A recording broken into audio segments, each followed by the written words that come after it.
And I think another real sentiment is talk to us, not about us. That's a chapter in my book. And a lot of people are saying, hey, like we're talking to Fortune 500 companies, we're talking to all these great big companies, and they're saying, oh, we know all about you, but like you don't.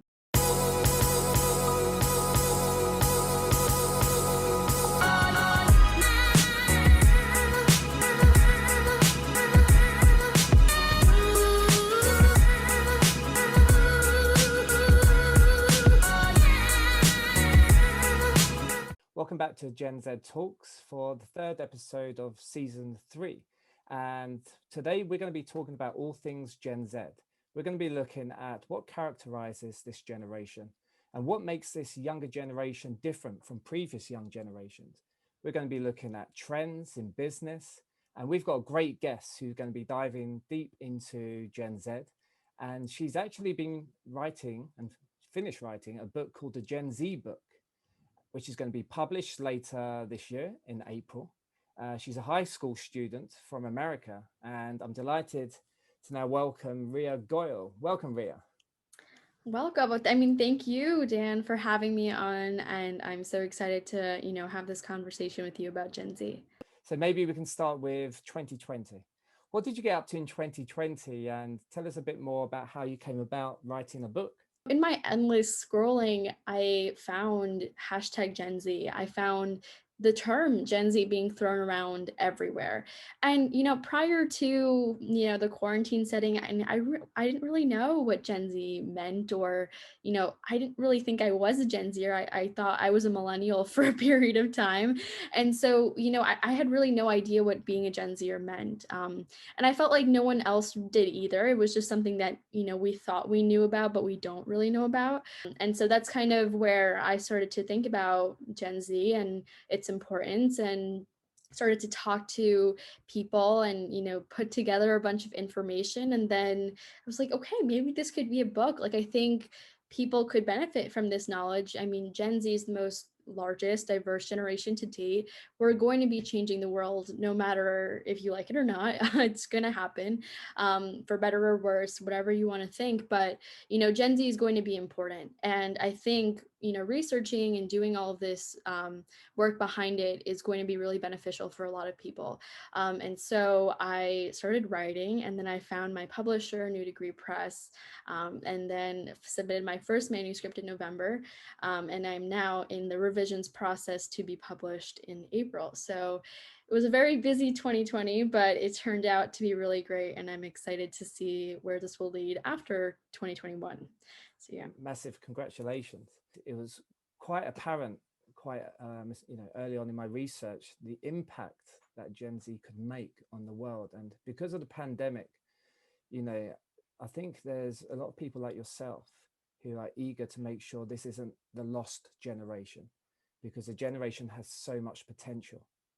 So for those viewers watching who don't know who Gen Z are, I mean, you've given a bit of an introduction. What are the characteristics of Gen Z? Who are they, and why are they so different? Why is your generation so different from previous young generations? Yeah, Gen Z, I think, is so unique because there's so many different aspects of it. I think something I talk about that I really think is interesting in my book is this notion of collective trauma. It's really interesting. I don't think it's really been talked about enough, but Gen Z has been born either post or very close to 9/11, for example, and that was felt globally. You don't even have to be an American citizen to really understand the impact of 9/11. Our parents went through the 2008 financial crisis, and we were raised during that. After that, we have the internet, and we're able to see really traumatic events like school shootings, or George Floyd, and we're able to really, even though we're not there, we're able to feel the impact of so many traumatic experiences, even though they're not our own. And hey, we're in a global pandemic as well, so that is really a cherry on top in a way. But that really, it just goes to show how much trauma we've endured as a generation, and we don't know what the future holds for us. I mean, even the 2020 election for US citizens especially has been crazy, and so our even political scene, in globally really has been a mess to say the least. And so we're really navigating that at a very, very young age. Do you think that having the access to internet, having the access to cheap mobile technology is a defining trend which is affecting different parts of your life compared to previous younger generations? And if so, how? 100%. Yeah, 100%. I think it's so important that we have the internet. It's very defining, like you said. I mean, we're internet natives, right? And so I think something I talk about in the book is our internal BS filter. And I say that because we are able to identify what's real and what's not because we've grown up on the internet. So a lot of other generations on the internet are very susceptible to, different, things that are going on there. But we're able to kind of spot that out. And, that's something that goes to show how much we crave authenticity because things can be replicated and faked so easily. And so I think that's just something, we want to see out of our online interactions because they're trumping real life interactions, Yeah. So that's definitely something I'd say in terms of the internet. But it's also really allowed us to connect and create community. It can be very isolating at times, but at the same time, it can be really empowering. I sent you some quick fire questions, which it'd be good to get your insight into your thoughts on different Sure. areas affecting Gen Z. What is your favorite social media platform? I'd say TikTok. What do you prefer, working in an office or work remotely? I'd say office. I like interacting with other people. Face-to-face contact or instant messaging?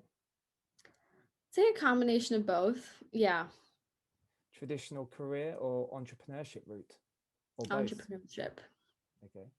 Do you prefer working in a team or by yourself? A little bit of both. Okay. Is university worth it for you? Definitely. I want to go back to one of your answers where you said you prefer to work in an office for the face-to-face communication. Yeah. Is that I something mean, that's really big for your generation? Because I think so. Yeah. I mean, I we're so think connected we kind of. online. Yeah, I think we have a little bit of both. It's really great to work remote because, in a sense, you could be working from anywhere, right? So I could be in Greece on a vacation, working on a beach and still be working. So, in a sense, being remote is really great and you're able to do a lot more and have a lot more flexibility. But at the same time, there's no really other place to get this connection than the office. And I think we have to also learn a lot of the soft skills that our generation doesn't have yet, like communication and, you know, being able to really just connect with other people and, work on a team and things like that. Because even if we are remote, we're still working on teams. And so it's a little hard to, keep up the communication and things like that. So yeah, I think the office culture is definitely something that will be changing, but still will be present in Gen Z. Maybe we can look at some of the insights if you're happy to share from your book. Can you share any insights from the conversations you had with the Gen Z leaders you spoke to? Yeah, I think something that was really just common were two things. One being authenticity and Gen Z's desire to see authenticity and, amongst all the fake or edited content we see on a daily. That's one thing. And I think another real sentiment is talk to us, not about us. That's a chapter in my book. And a lot of people are saying, hey, like we're talking to Fortune 500 companies, we're talking to all these great big companies, and they're saying, oh, we know all about you, but like you don't, right? And so that's something that we're really confused about, right? That like, gap in terms of knowledge. So, if you want to learn about Gen Z, talk to a Gen Z or pay a Gen Zer and learn about who we are and who we're going to be. So I think it's really important for other companies to just really talk to us and not about us. And I think that's really the biggest insight from the book.